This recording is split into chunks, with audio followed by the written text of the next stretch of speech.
தமிழொலி நேயர்களுக்கு வணக்கம். இன்றைய காலை நேர தலைப்புச் செய்திகள். சதோச விற்பனை நிலையத்தில் அத்தியாவசிய பொருட்களின் விலைகளை வர்த்தக வாணிப அமைச்சு குறைத்துள்ளது. 500 கிராம் சிவப்பு பருப்பு 122 ரூபாய், பெரிய வெங்காயம் 1 கிலோ 165 ரூபாய், வெள்ளை நாட்டு அரிசி 208 ரூபாய், வெள்ளை பச்சை அரிசி 198 ரூபாய், கோதுமை மாவு 1 கிலோ 162 ரூபாய், பயறு 500 கிராம் 415 ரூபாய், கோழி இறைச்சி 1 கிலோ 980 ரூபாய், காய்ந்த மிளகாய் 500 கிராம் 325 ரூபாய், வடை பருப்பு 195 ரூபாவாக குறைக்கப்பட்டுள்ளது.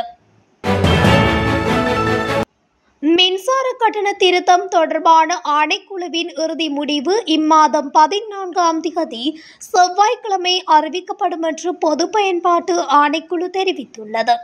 மின்சார கட்டணத்தை 6.8% அதிகரிக்க இலங்கை மின்சார வாரியம் முன்மொழிந்துள்ளதாக அதன் இயக்குனர் ஜெயநாத் ஹேரத் தெரிவித்தார்.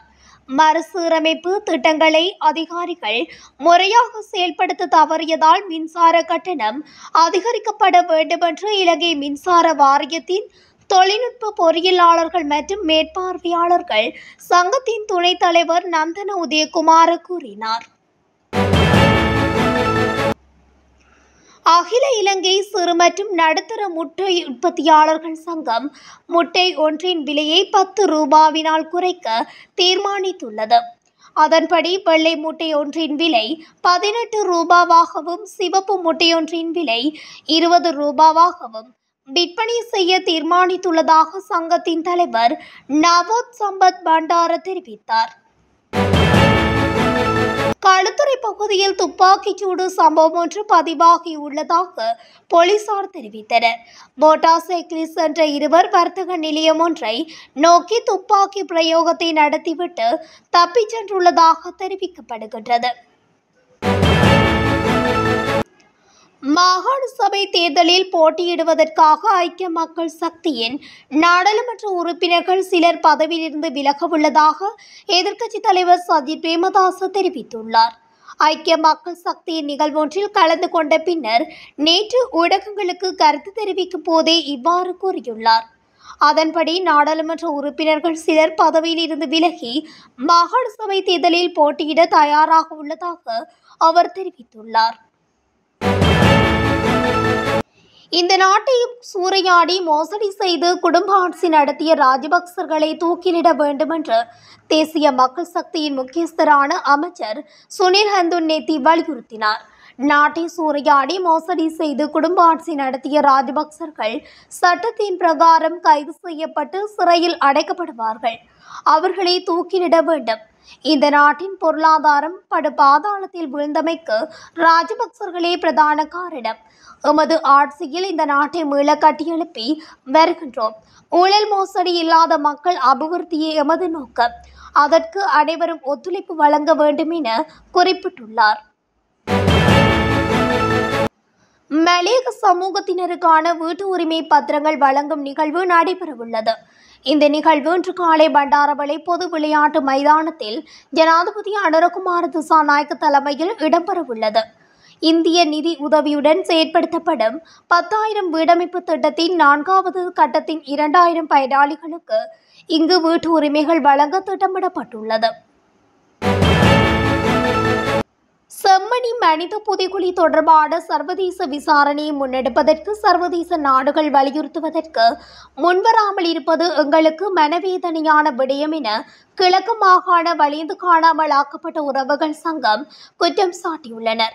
செம்மணி மனித புதைகுழியானது தமிழின் அழிப்பின் அடையாளம் எனவும் அங்கிருந்த நினைவுச் சுடர் ஏற்றும் தூவி உடைக்கப்பட்டதானது இந்த நாட்டின் இனவாத முகத்தினை காட்டி நிற்பதாகவும் அந்த அமைப்பு குற்றம் சாட்டியுள்ளது. மட்டு ஊடக அமையத்தில் நேற்று காலை கிழக்கு மாகாண வலிந்து காணாமலாக்கப்பட்ட உறவுகள் சங்கத்தின் ஊடக சந்திப்பு நடைபெற்ற போதே இந்த விடயம் தெரிவிக்கப்பட்டுள்ளது.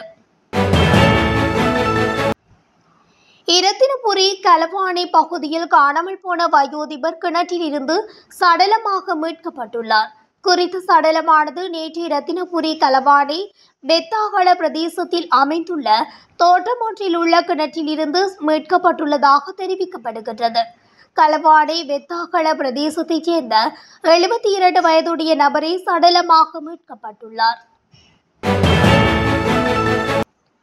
பாடசாலை மாணவர்களுக்காக செயல்படுத்தப்படும் சுரக்ஷா சிசு காப்பீடு திட்டத்தின் கீழ் மாணவர்களுக்கு கிடைக்கும் நிவாரணங்களை அதிகரிக்கும் வகையில் சமீபத்தில் ஒரு புதிய ஒப்பந்தம் கையெழுத்தாகியுள்ளது. இந்த ஒப்பந்தம் கல்வி அமைச்சின் செயலாளர் நலக்கு கலுவேவாவின் தலைமையில் இலங்கை காப்பீட்டு கூட்டுத்தாபன ஜெனரல் லிமிடெட் உடன் புதுப்பிக்கப்பட்டுள்ளதாக கூறப்படுகிறது. அதன்படி புதிய நிவாரணங்கள் குறித்த அறிவிப்பை கல்வி அமைச்சு வெளியிட்டுள்ளது. வாகன இறக்குமதி தொடர்பான வரிமுறைகளை அரசாங்கம் மாற்ற வாய்ப்புள்ளதாக வாகன இறக்குமதியாளர்கள் சுட்டிக்காட்டுகின்றனர். வாகன இறக்குமதி தொடர்பான தற்போது நிலவும் பிரச்சினைக்குரிய சூழ்நிலை காரணமாக இந்த முடிவு எடுக்கப்படலாம் என கூறப்படுகின்றது.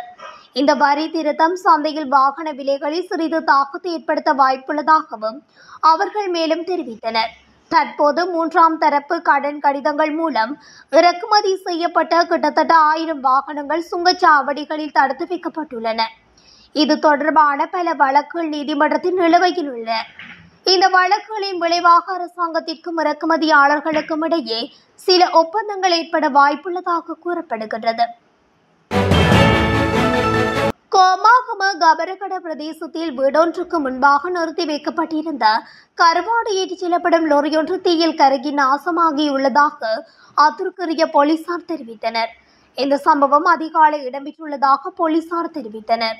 லொரியானது முழுவதுமாக தீயில் கருகி நாசமாகியுள்ளதாக போலீசார் தெரிவித்தனர்.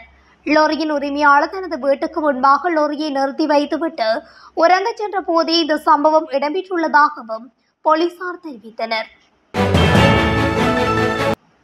வெளிநாட்டு வேலைவாய்ப்பு மோசடிகள் குறித்து பொதுமக்கள் போலீசாரிடம் முறையிடுவதற்கு 0112882228 என்ற தொலைபேசி இலக்கம் அறிமுகப்படுத்தப்பட்டுள்ளது. இதனை வெளிநாட்டு வேலைவாய்ப்பு பணியகத்தின் சிறப்பு போலீஸ் பிரிவு தெரிவித்துள்ளது. இதுவரையில் வெளிநாட்டு வேலைவாய்ப்பு மோசடிகள் குறித்து ஏராளமான முறைப்பாடுகளை பெற்றுள்ளதாகவும் சந்தேக நபர்களை கண்டுபிடிப்பதற்கான நடவடிக்கைகளை விரிவுபடுத்தியுள்ளதாகவும் பணியகம் தெரிவித்துள்ளது.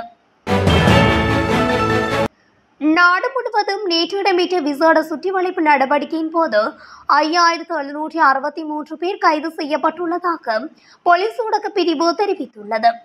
இதேவேளை இந்த விசேட சுற்றிவளைப்பு நடவடிக்கையின் போது பல்வேறு குற்ற செயல்களுடன் தொடர்பில் 24 பேரும், சந்தேகத்தின் பேரில் 696 பேரும், பிடியாணை உத்தரவு பிறப்பிக்கப்பட்ட 329 பேரும், திறந்த பிடியாணை உத்தரவு பிறப்பிக்கப்பட்ட 174 பேரும், மது போதையில் வாகனங்களை செலுத்திய 27 சாரதிகளும், கவனக்குறைவாக வாகனங்களை செலுத்தியமை தொடர்பில் 24 சாரதிகளும், ஏனைய போக்குவரத்து விதிமுறைகளை மீறியமை தொடர்பில் 4489 பேரும் கைது செய்யப்பட்டுள்ளதாக போலீஸ் ஊடக பிரிவு தெரிவித்துள்ளது. வடக்கு மற்றும் கிழக்கு மாகாணங்களில் வடகீழ் பருவக்காற்றின் முதற் சுற்று மழை தாளமுகத்துடன் ஆரம்பிக்கும் என எதிர்பார்க்கப்படுகின்றது. அதன்படி எதிர்வரும் 18ஆம் தேதி ஆரம்பிக்கும் முதல் சுற்று மழை 30ஆம் தேதி வரை தொடரும் வாய்ப்புள்ளது என்று யாழ்ப்பாணம் பல்கலைக்கழக புவியியல் துறையின் தலைவரும் வானிலை ஆய்வாளருமான பேராசிரியர் நாகமுத்து பிரதீபராஜா தெரிவித்தார். இது தொடர்பில் அவர் மேலும் தெரிவித்துள்ளதாவது, எதிர்வரும் 17ஆம் தேதி வெள்ளிக்கிழமை தென்மேற்கு வங்காள விரிகுடாவில் தாளமுகம் ஒன்று உருவாகும். அத்துடன் வடகீழ் பருவக்காற்று உடைவு ஏற்படும் என எதிர்பார்க்கப்படுகிறது. இவ்வாண்டு வடகீழ் பருவக்காற்று காலத்தில் வங்காள விரிகுடாவில் தோன்றும் தாளமுகங்கள் பெரும்பாலும் இலங்கையின் வடக்கு மற்றும் கிழக்கு மாகாணங்களில் கரையோரங்களிலே கரையை கடக்கும் வாய்ப்புள்ளதாக தெரிவிக்கப்பட்டுள்ளது. இத்துடன் தமிழொலியின் இன்றைய காலை நேர தலைப்பு செய்திகள் நிறைவடைகின்றன. தொடர்ச்சியாக செய்திகளை அறிந்து கொள்ள தமிழொலி ஊடகத்துடன் இணைந்திருங்கள். நன்றி, வணக்கம்.